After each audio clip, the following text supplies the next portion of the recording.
What's up, everyone? Welcome back to NBA Talks with Not Your Normal Kid, your one-stop shop for everything's happening in the league. Today is Tuesday, June 24th, and man, it has been a wild 24 hours. We've got some massive trades to break down, a heartbreaking injury update that got the entire NBA world buzzing. So let's jump right into the big news, because the Boston Celtics are not messing around this offseason. Just a day after trading Drew Holiday to the Blazers, they pulled off another huge move, sending Kristaps Porzingis to the Atlanta Hawks in a three-team deal that's also involved the Brooklyn Nets. So here's how that all shook out. The Hawks get Porzingis and a second-round pick. The Nets land Therese Mann and the 22nd pick in tomorrow's draft. Yes, the draft is tomorrow. And the Celtics, they get Georges Niang and another second-round pick. Now, you might be thinking, what are the Celtics doing? Trading away two starters from their championship team?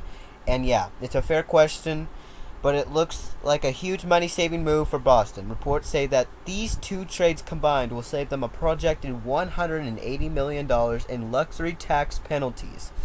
That's a lot of cash, folks. It shows they are really trying to get under the dreaded second tax apron.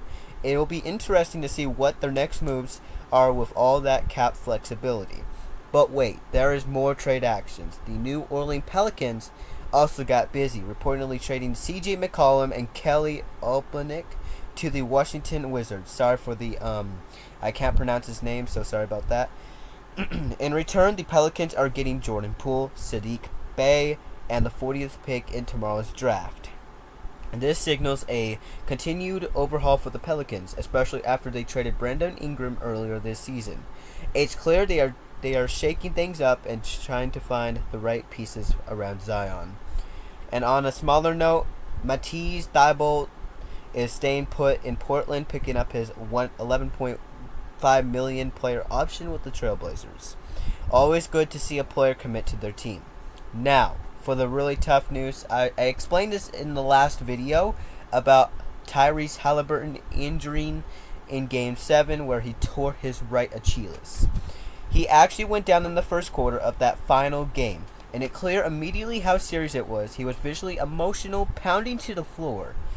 Haliburton underwent surgery on Monday, and while the Pacers haven't given an official timeline, early reports suggest he could miss the entire 2025 to 2026 season.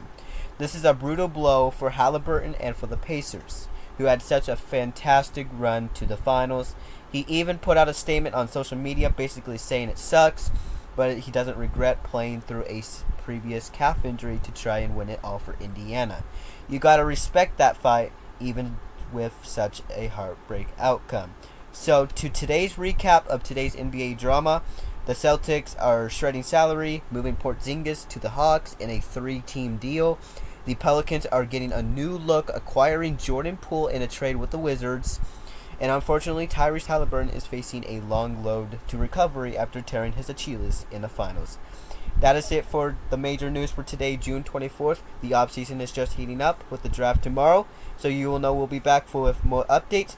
Thank you for tuning in into Not Your Normal NBA Talks from Not Your Normal Kid. Don't forget to like, comment, and subscribe so you don't miss of any action that I post or any updates.